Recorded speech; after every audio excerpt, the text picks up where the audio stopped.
Assalamualaikum warahmatullahi wabarakatuh. Perkenalkan, kami dari kelompok 3 akan menyajikan video mengenai pemilihan alat kontrasepsi. Diceritakan, Ibu Melvin diantar kakak iparnya untuk melakukan konseling mengenai KB.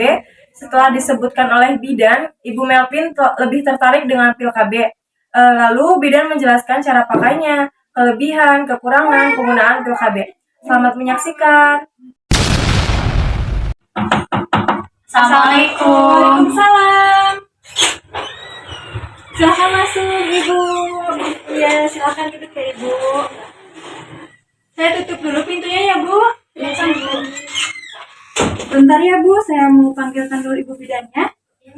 Permisi, Ibu. Bu. Ya, ada klien. Iya.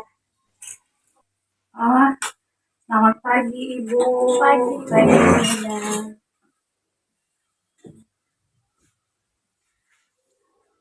Kenalkan, saya Bidan Sofi. Bentar, Bu ya.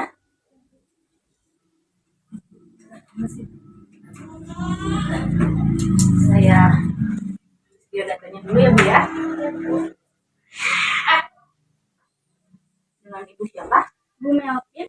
Ibu Melvin. Usia Ibu berapa? 23 tahun. 23 tahun. Alamat? Di Cimerang. Cimerang.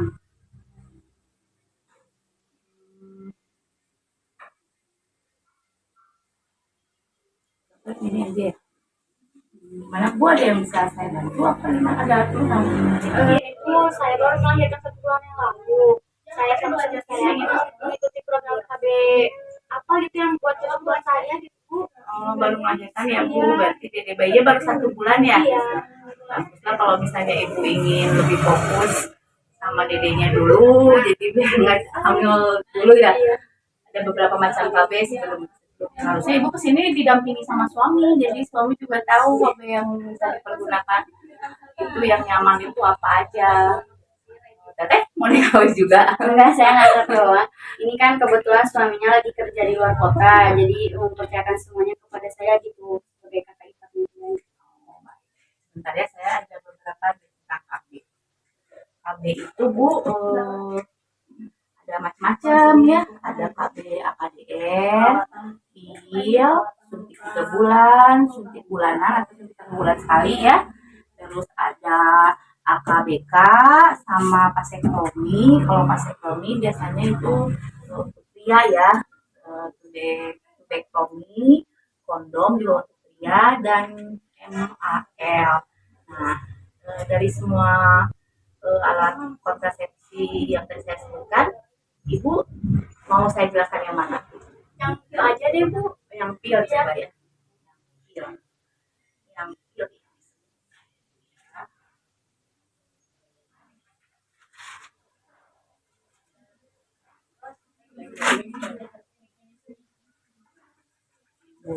Pil ya. Ibu bisa lihat di sini ya. Nih. Pil itu mengandung hormon estrogen dan progestin ya Bu ya. KB pil itu harus diminum setiap hari ya Bu ya. Terus KB pil itu efektif dan mudah untuk didapatkan. Ibu bisa mendapatkannya di mana saja, bisa di apotek, bisa di klinik bidan terdekat rumah Ibu kan. Nah, KB pil itu juga aman hampir untuk semua ibu yang menyusui ataupun tidak. Nah, dapat mengurangi pendarahan pada menstruasi atau kram ya Bu ya, kram. Nah, perempuan yang biasanya mengalami efek samping pada awalnya, tapi itu tidak menjadi berbahaya ya Bu ya, cuma sebentar aja efek sampingnya. Nah, pil KB juga itu tidak bisa melindungi kita dari infeksi menular seksual sama HIV ya Bu ya. Nah, yang tidak bisa memakai pil ini ya, contoh yang tidak bisa memakai pil dia ya Bu ya, jika merokok atau berusia di atas 35 tahun, terus memiliki tekanan darah tinggi. Jadi kalau misalnya Ibu tensinya tinggi, Ibu tidak bisa tidak bisa menggunakan pil KB ini ya. Nah, baru minggu ketiga setelah melahirkan belum bisa, tapi jadi misal ibu baru melahirkan, nah 3 minggu ibu langsung memakan kitabnya menggunakan PKB ini belum bisa, ya belum bisa digunakan. Menyusui kurang dari 6 bulan, atau ada kemungkinan ibu sedang hamil, ibu tidak boleh mengkonsumsi pil KB ini ya Bu ya. Serta kalau misalnya ibu memiliki kondisi kesehatan seperti pernah stroke atau ada masalah jantung atau ada masalah dengan pembuluh darah, ibu tidak bisa menggunakan pil KB juga. Kemudian atau pernah memiliki kanker payudara, tidak bisa menggunakan pil KB juga. Nah, ibu memiliki 2 faktor resiko atau lebih seperti hipertensi, diabetes, rokok, dan usia yang tadi saya bilang ya di atas 35 tahun ya. Nah, penyakit jantung empedu, terus diabetes, terus apalagi ya, minum pil tuberkulosis atau TBC itu tidak bisa digabungkan dengan menggunakan pil KB ini juga. Nah, dari semua ini Ibu punya masalah kesehatan yang tadi saya sebutkan? Kalau dari kesehatan nggak ada, Bu. Paling kalau saya harus menggunakan pil KB ini berarti harus saya nunggu masa 6 bulan dulu ya, Bu? Iya, kebetulan kan anak ibu baru 4 bulan ya, baru 4 minggu ya, berarti harus nunggu 2 minggu lagi ya, baru ibu bisa menggunakan pil KB ini.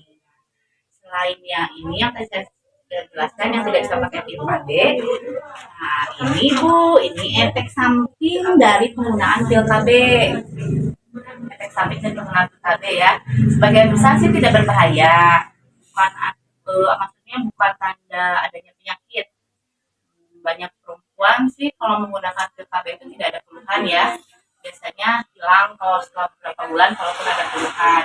Yang paling umum keluhannya sih paling mual, terus bercak atau plek ya, atau plek di antara masa haid, terus sakit kepala, migrain ya, kadang-kadang migrain, terus payudara agak nyeri, berat badan sedikit naik atau turun tergantung dari hormon yang ibu miliki. Nah, tapi itu bukan sesuatu yang berbahaya ya Bu ya, kalau misalnya keluhannya cuma itu aja. Nah, dari efek samping ini ibu cukup paham? Nah, selain efek samping, nah ini Bu cara pemakaian KB ya. Nah, cara pemakaian KB itu minum 1 pil setiap hari pada waktu yang sama. Nah, jadi kalau misalnya ibu menggunakan pil KB di pagi hari, esoknya juga ibu harus pagi hari juga, betul kata tetehnya, pagi hari juga ibu harus meminum kembali pil KB. Pil KB itu paketnya berisi 28 pil, jadi diminum setiap hari. Setelah habis ibu ganti kembali dengan paket berikutnya. Untuk cara pemakaian pil KB sudah paham ibu? Sudah. Nah, kalau misalnya cara memakai pil ibu sudah paham.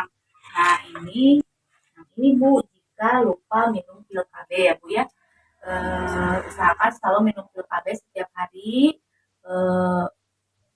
pada waktu yang sama. Kalau bisa, kalau ibu menggunakan ini, ibu bisa ada handphone kan misalnya, ibu bisa bikin catatan note setiap hari bahwa jam segini ibu harus minum. Terus minum juga di hari berikutnya sesuai jadwal ya Bu ya. Lanjutkan minum pil, apabila sudah habis paketnya ibu bisa membeli kembali. Misalnya Bu ya, nih yang kayak ini. Nah, jika ibu misalnya lupa minum pil KB 2 hari berturut-turut, ibu bisa backup. Jika ingin bersenggama, ibu bisa menggunakan kondom selama 7 hari. Selama 7 hari ibu bisa menggunakan kondom, bisa di backup dengan kondom supaya tidak terjadi kehamilan ya Bu ya. Selain itu, lewati pil yang sudah tidak aktif, misalnya yang selama 7 hari ibu tidak minum karena, jadi dilewati saja selama 7 hari itu ya Bu ya. Nah, kalau pil yang sudah tidak aktif sebaiknya dibuang saja supaya ibu tidak lupa ya, nanti takutnya minum lagi, jadi bisa nggak teratur lagi jadwalnya kalau misalnya belum kebuang kan. Nah, kayak gitu. Itu jika ibu lupa minum pil KB. Nah, ibu bisa memulai kapan? Setelah siklus haid selama ibu yakin tidak sedang hamil, misalnya kan ibu sekarang sedang menyusui ya, dari 6 bulan setelah menyusui, setelah head, ibu bisa memulai minum pil KB. Nah, saya ada contoh pil KB-nya seperti ini ya, Bu ya. Nah, ini pil KB untuk ibu yang menyusui ya. Nah, ini kalau ini yang nggak ibu menyusui ya, mungkin ibu nanti karena ibu punya dede dan ibu menyusui, ibu kalaupun mau menggunakan pil KB, ibu harus membelinya yang ini ya Bu ya. Nah, ini itu dan nama harinya dari sini Selasa, Rabu, Kamis. Nah, kalau misalnya tadi yang saya katakan ibu lupa minum 2 hari, tadi saya bilang apa Bu? Apa ya, saya tadi lupa. Harus di backup dengan kondom ya Bu selama 7 Nah, hari. itu benar, tetehnya berarti menyimak tadi apa yang saya katakan ya. Harus di backup dengan menggunakan kondom selama 7 hari. Nah, dan setelah 7 hari itu kan pil KB-nya tidak diminum, itu pil KB-nya harus diapain Bu? Harus dibuang, betul. Dan ibu lanjutkan ke pil KB yang selanjutnya. Nah, mungkin itu Bu kalau untuk masalah alat kontrasepsi pil KB. Ibu cukup paham apa ada yang mau ditanyakan? Sudah cukup. Oh, sudah cukup. Nah, ini untuk ibu menyusui ya.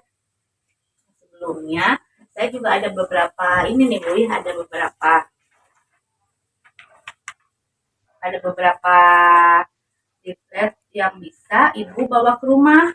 Misalnya kalau misalnya sekarang kan ibu udah paham ya tentang pil KB, tapi kan suami belum tentu tahu ya. Jadi ibu bisa membaca ini di rumah sama suami, atau siapa tahu saudara-saudara juga ada yang mau menggunakan pil KB. Jadi bisa tahu di sini ada beberapa jenis pil KB, keuntungannya, beberapa jenis alat kontrasepsi, ada keuntungannya dan ada kekurangannya. Nah, ini bisa ibu bawa pulang ke rumah sebagai referensi ibu dalam pemilihan KB gitu. Gimana Bu, ada lagi yang mau ibu tanyakan?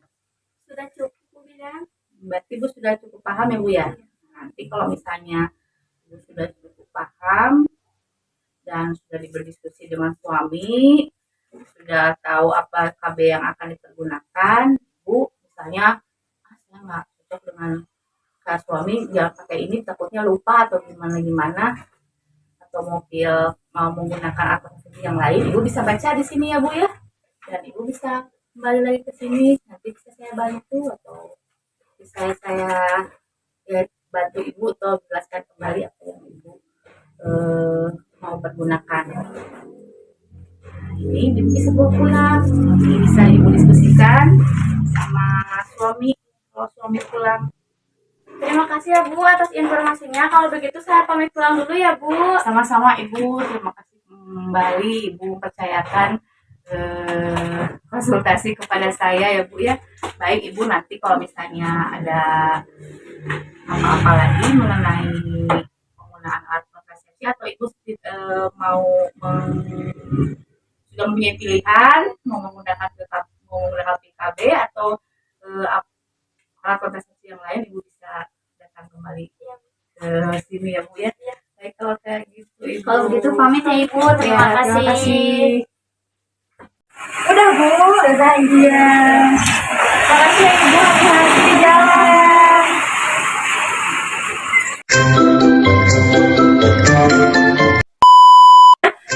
Selamat menyaksikan wayangnya. Mana sih? Bisa. Enggak deng kayaknya. Misalnya ada ini ya, ini kita bisa salah Persiapan semuanya kepada saya. Kalau dapat digunakan lagi. Kak Cici. Kita dengan Kela. suami, kalau suami pulang. Makasih ya Bu. Kela. Makasih ya Bu. Terima kasih. Assalamualaikum Ibu. Udah Bu. Udah.